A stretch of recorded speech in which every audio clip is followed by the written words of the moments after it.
Hello, everybody. Welcome back to the Sensibly Cynical podcast. My name is Sean, and in case you missed last week's episode, I will be doing an AMA for episode 200. I'm so stoked for it. If you have any questions for your boy, email them sensiblycynicalpodcast@gmail.com. You can send me a tweet at cynicalsensibly, DM me on Instagram at sensiblycynicalpod, and make sure they're good ones, but I'll answer anything anyways. To my guest, Cash Crawford. She is an amazing singer-songwriter out of Nashville, Tennessee. Her newest single, titled Save Myself, was released on May 27th. She talks about how she started in the music industry, her creation process, and much more. So here's my chat with Cash Crawford. All right, ladies and gentlemen, joining me now, she is a very talented singer-songwriter out of Nashville, Tennessee. Cash Crawford, how are you doing? Hey, I'm good. How are you? I'm doing well. Take two, so I appreciate this. Of course, no problem.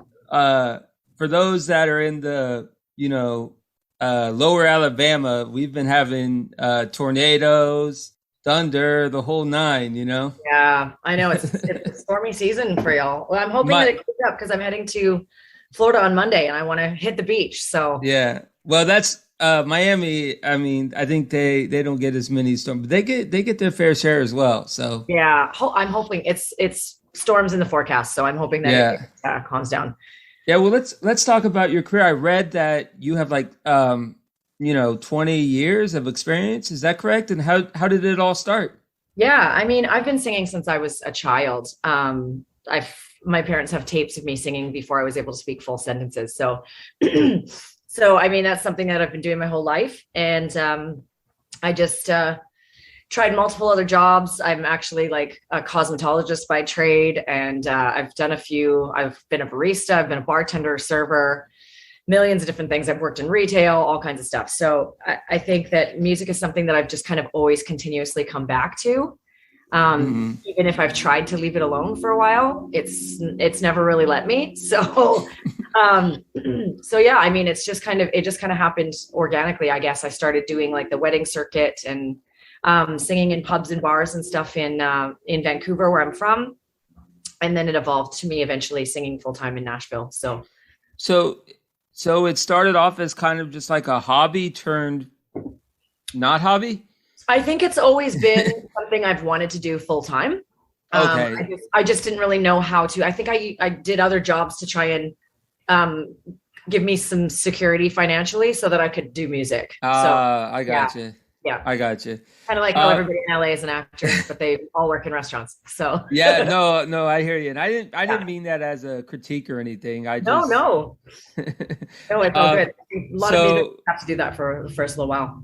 Yeah. Exactly. So I read. I did a little research on you, Cash. Yeah, I love it. Yeah. So you had your first single, Stevie. Obviously, I read that it was after Stevie Nicks. What was it? Yep. Why? I heard also that Stevie's your idol. So talk about why. I think I just love her ability to capture a crowd. First of all, she is just like, I mean, the turmoil that her and Lindsey Buckingham have gone through, and they've still remained a band. The fact that she has turned all of her journal entries into songs, and so that there's so much vulnerability and honesty there. Mm-hmm. She's been able to get through that turmoil and still keep her head in the game and do her job. She's willing to share her personal experiences. And then I've seen her live and she's just like captivating. She's magical. I feel like she's otherworldly. So there's something about her that I just like, she just embodies the type of artist and musician that I aspire to be. Yeah. So how did that song come together? I wrote it with my friend David Tolliver. Sorry, I have animals running around right now. And we basically just talked about like all of the things that I want to say to her and questions that I would ask her when I get the opportunity to meet her. So that's kind of what it's all about. It's literally like a one-sided conversation of the things that I want to say to Stevie Nicks. So yeah. Well, maybe it'll be in the cards, right? Is that so. That's on the bucket list? Well, we'll see. Yeah. I mean, the team that I'm working with now is pretty connected to Fleetwood Mac. So. Oh, really? Yeah. So hopefully. Yeah, fingers crossed. Yeah. So let's just get right to it. Save Myself. Let's just get right to the core. Yeah. It was released on, May 27th. Did I get that right? Yep. It's like a week and a day. Yeah, exactly. Well, it would have been exactly a week if this interview with us. I actually had that like a week ago. I actually had that. Oh man, I was close. You did, yeah. Yeah. So talk about that song, and how's the rollout process been, like marketing and stuff? It's been really good. People are just kind of loving it, which is really cool because it's just, I wrote it from a place of honesty and trying to be as real and authentic about some of my situations and things that happened in order for that song to come out. And people are just really responding to it quite well. And I'm really happy about it. It was kind of one of those things, like that song kind of wrote itself. It was written and recorded in a matter of 4 hours.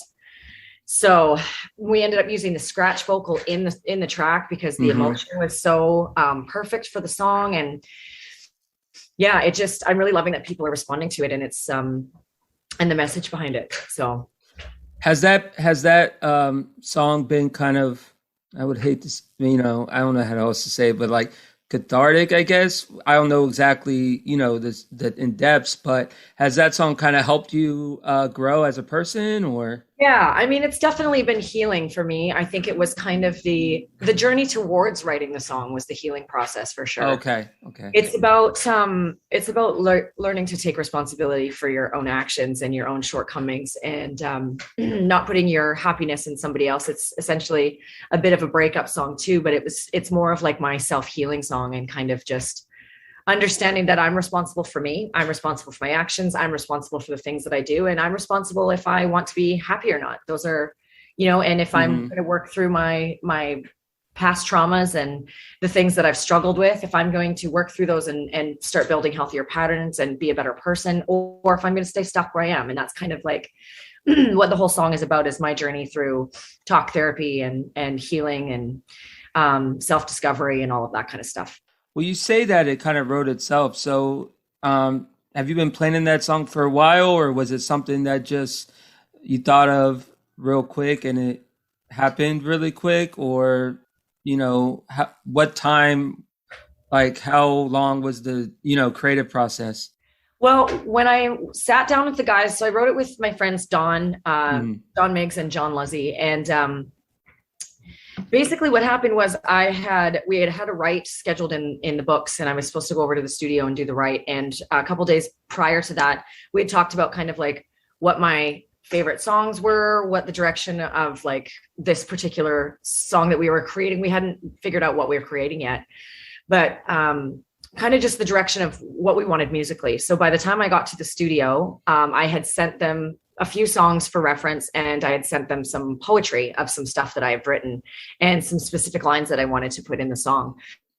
And I didn't really know it was going to be what it is now. And when we got there, we ended up just sitting and chatting, and the boys both had their computers out. They played the music for me that they had already kind of come together and built. And I absolutely loved it. And then we just sat down and started talking, and they both had their computers out, and they were just typing away while I was telling them stories. And we ended up just taking lines from some of the things that I was saying to them. And that's kind of how I Save Myself. They just asked me about like my most recent breakup and my journey back to Nashville and that kind of stuff. And this is what came out of it. Right. Now I know you have a couple other songs like in the pipeline. Are you wanting to release kind of an EP shortly, or? Yeah, I think we're going to do single by single for now. Okay. So I think we're going to do, I'm hoping 3 singles by fall, maybe late fall, maybe end of the year somewhere, just depending on the timing and stuff. But hopefully I'll have 3 singles out by the end of the year, and then we'll start using those to get on tours. And then obviously I'm going to need more than 3 songs to be performing out and on stage and stuff. So Well, I've been writing songs, whether they've been good or terrible. I've been Well, writing since I was 11. So that's all. Music's subjective, anyways. I agree. You know, I wouldn't say that my stuff that I wrote when I was 11 has any relevance to where I am now, but like, I mean, I've been a musical creator since I was a very little kid. So this is going to be kind of a deep pull, but have you heard of Macy Gray? yes. I feel like she is like, I know you're probably surprised at that reference, but I feel like she's like the epitome of hit or miss. Like, I know some people that really like despise her work, not as her as a person, but like her like discography. And then there's people like me or like a fan. Would you agree with that? Yeah, I think that's kind of just music in general. I think that there's the mainstream stuff that everybody loves, but then there's the obscure artists that you either like. It's like cilantro. You like it or you don't. Well, it's her graspy voice. Yeah, I love her. And it's like, she's got that growly voice that it's raspy. And then it's also kind of like that nasal Gwen Stefani, Britney Spears type thing as well. And I love it. I think she's the second her song comes on the radio, you know it's her. I love that. I love that. Yeah. Same with like Rihanna, these distinctive voices. I love them. What was the name of that song again? It's escaping me. I don't know, but the big Macy Gray hit. Yeah, I tried. That's it. It was escaping. Yeah. I knew it was I something. Yeah, but yeah. I don't know why she came. I don't know why she came to my mind. But yeah. So it is subjective because I feel like from going to like person to person, you can always think of reasons why. This may be to somebody, or this may be like a hit. And do you find that do you think about that, or you just create and whatever will be is what it will be? I used to try and make music for other people, and I stopped doing that. And now the people are loving the stuff that I'm making for myself. So music is therapy for me. It is a part of my healing journey and my process, and it always has been. And I've just started to really just do it for myself and kind of like, excuse my language, but like everybody else, now you can cuss. I don't care. It's for me. Like fuck what other people think. I love that people are loving this song. And I really, really, really appreciate the fact that people are streaming it, but I didn't create it for other people. I absolutely I don't create art for other people anymore because there's always going to be somebody that hates it. Right. It's just, that's what we were saying. Yeah. You can't live your life for other people because you have to do what feels good and real and authentic to you, because nobody gets to be in your shoes. And if you're trying to do something because somebody thinks you should, you're never going to fully enjoy life, and you're going to miss out on all sorts of things. There's people that have no life and are on Twitter all the time. So exactly. either way, you're going to get trolled. I think it's same with like, I know I have like a 1-star rating on Audible, and it's like, fuck that guy, you know, but then I have like a 4.8 on like Apple. And then there's a reason why, I'm not trying to be cocky or nothing, but there's a reason why I've interviewed like probably 15 musicians, because I talk about detail that a lot of people. I actually interviewed Haley Wild. She's an amazing artist out of California. And she was like, well, no one really asked me stuff about a lyric. So, and so whenever there's people that hate for no reason, now there's a difference between hate and constructive criticism. Yep. You know what I mean? And even criticism, though, you have to take like constructive criticism, even that you have to take with a grain of salt, because again, the people that are criticizing are not you, and they are not where you are, and they are not living your life experience. I'm not creating to make a smash hit. And if it works, it works. And if it doesn't, that's okay. Some of my favorite songs that have moved me and changed my life are B-sides, songs that nobody would ever know, but I love them and they've moved me. And there's one song on Christina Aguilera's Stripped record. I think it's called Allure. I'm Addicted to Your Allure is like and it never went anywhere. Nobody ever played it. And it's my favorite song on the record, because it's just so moody and honest. And I don't know, I just find that I connect more with that kind of music, and that's kind of the music I'm trying to make. And if people connect with it, I love that. But if they don't, it's also okay, because I'm creating it as a part of my healing. Mm-hmm. So we talked about Stevie Nicks. Who else is on your playlist, Cash? And who you think is, absolutely incredible? Yeah. Obviously Chris Stapleton. I mean, that's a no-brainer. That guy's got so much soul in his voice. You just can't help but love his stuff. I love Adele for her honesty and authenticity in the way that she does this industry. She makes the industry work for her. She doesn't work for the industry. She does whatever she wants and people just buy anything she's selling. And I love that about her. And then obviously Alicia Keys, she's got that soul and grit and I want to say grossness, but I mean that in the best way in her voice as well. And then Fleetwood Mac, John Mayer. I love his talent. I love the fact that he's so cheesy and owns it and just like dials it up when he needs to. And then right now I'm like heavy into, I've actually really loved her for a long time, but her name's Lennon Stella. I don't know if you know who she is. She's a young vocalist. Her parents are Canadian. She's actually technically Canadian as well, but she's from Nashville. She was on the show Nashville, actually. She was one of the daughters. And she's kind of grown up now and she's got her little music career going. And I love her stuff. It's pretty honest. I haven't, but yeah, she's great. You should check her stuff out too. She's like 22 or 23. And her stuff's really like, it's really cool. I like it a lot. Her voice is just beautiful. It's like buttery. Yeah, I'm interviewing another country artist. I'm like 3 in a row. I'm interviewing another one. When is that? I think it's like a couple weeks, week and a half. Yep.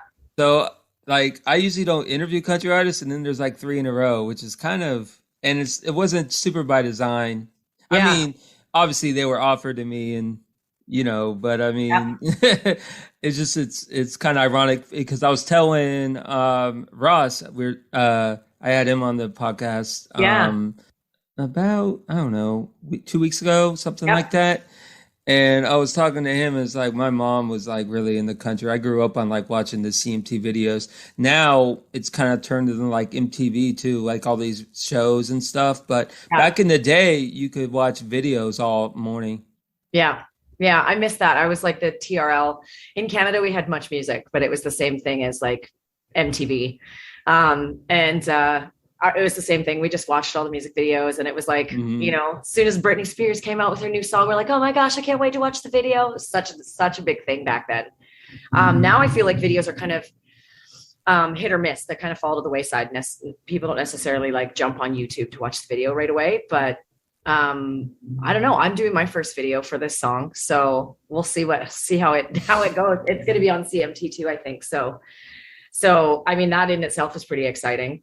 Just to have my own music video out. I don't have that yet. So that's a new thing for me. So it'll be fun. Do you consider yourself kind of like a multi-genre like artist, or do you like staying in one lane, like country?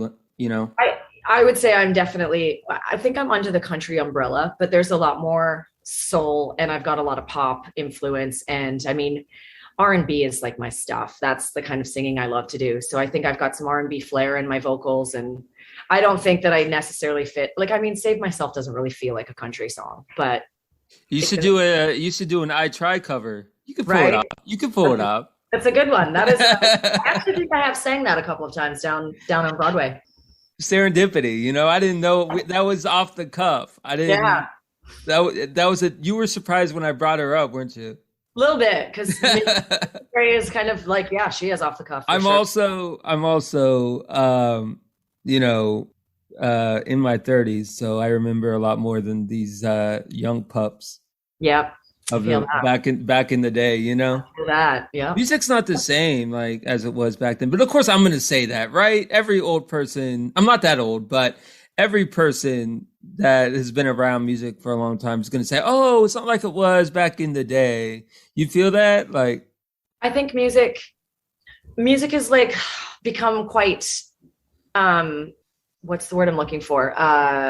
Where it's like everybody kind of is copying each other and doing a different version of the same thing, and instead of being completely new and original. Does that make sense? Like, yeah. And plus, everyone uses. I wouldn't say everyone, but then there's Autotune and stuff that people have to get that pitch just right. Like back in the day, they didn't use Autotune as much. I think it's been around longer than most people think it has. Yeah. But I just think people like didn't, magnify it as much. Yeah. I mean, I think that we've made we've made it so that it has to sound perfect, and we've kind of taken the human nature out of the art, which I miss. I mean, I was going to say one of my favorite songs. It's from an old Rod Stewart record. It's called Every Picture Tells a Story. And right at the beginning, you can hear like he comes out of the drums at the wrong time. Like right. he's behind the beat and the guitar is out of tune. And I love it. It's like my favorite things about the song because it's just like, it's just real. They were in the moment, they let it go, and they put it on the record that way. And I think that I miss those kinds of things in music where you can hear the fan in the background moving around because they didn't, nothing like dead silence, like I think music is missing kind of that human element because we've had to digitize everything so much, but I'm hoping to bring some of that back. Now, that being said, I also have Autotune in my music because that's just the way. Who doesn't? Yeah. But I mean, to try and add at least I'm trying to like lyrically add some meat and potatoes so that people get some sustenance, instead of just. As long as it's not relied on it, like, Yeah. But, I mean, there's times for light songs, but there's also times for songs that have like some real. Right. Qualities, Right. I feel like the popularity of like, I don't know if you're into this scene, but EDM, I feel like that didn't help.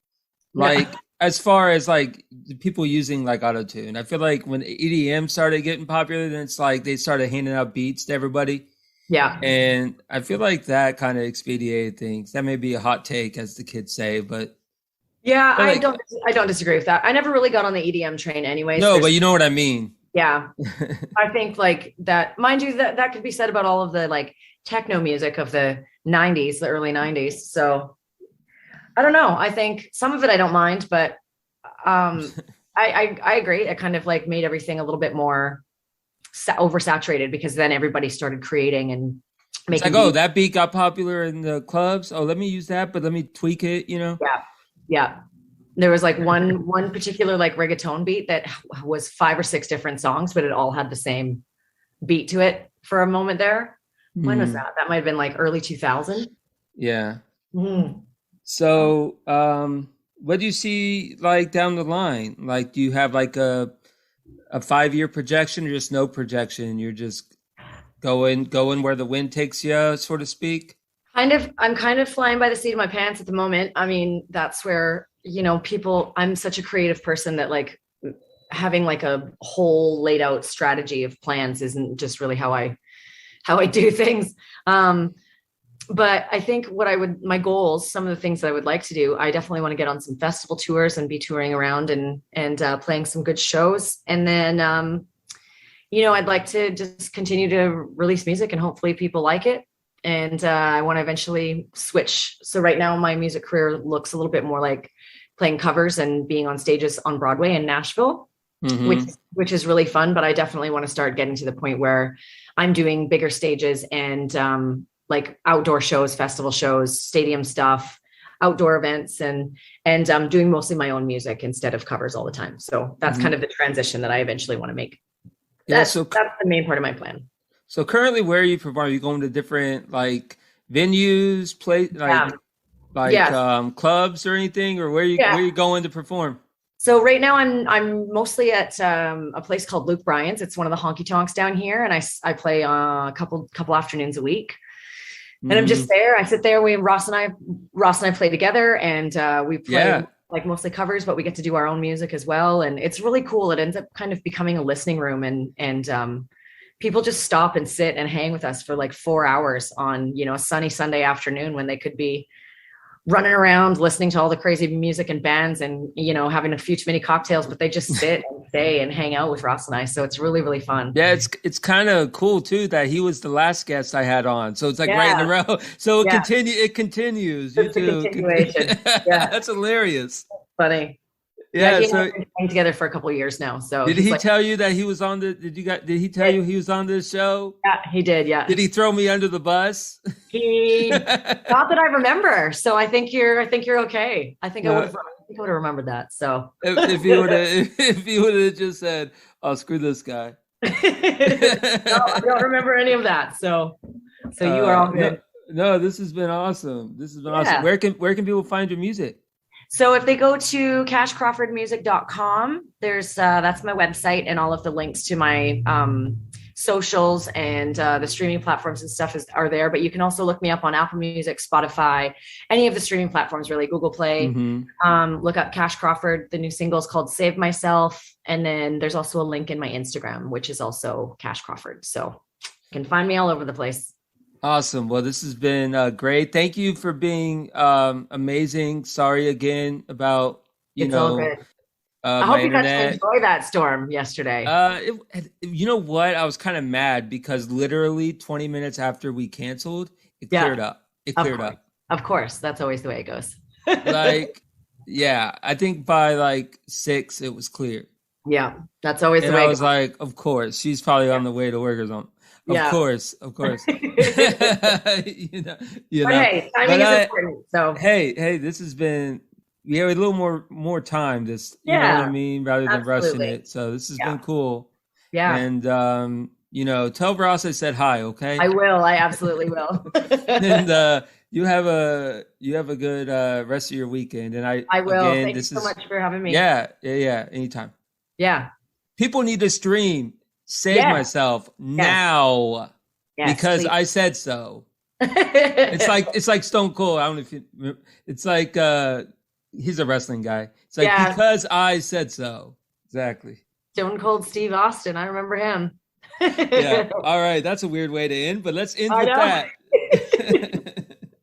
All right. Take care. Thank you. You too. All right. Bye. Bye. Well, there you go. Another one in the books. Once again, I would like to thank Cash for coming on the podcast today. Like I said to start the episode, 200 is coming up soon. So make sure you get those questions in. Linktree is available in our Instagram bio. Please subscribe, rate, and review the podcast wherever you get them. Coming up next is Kate Watson. She is an amazing talent out of Texas. Big time performer. So I'm really stoked for that.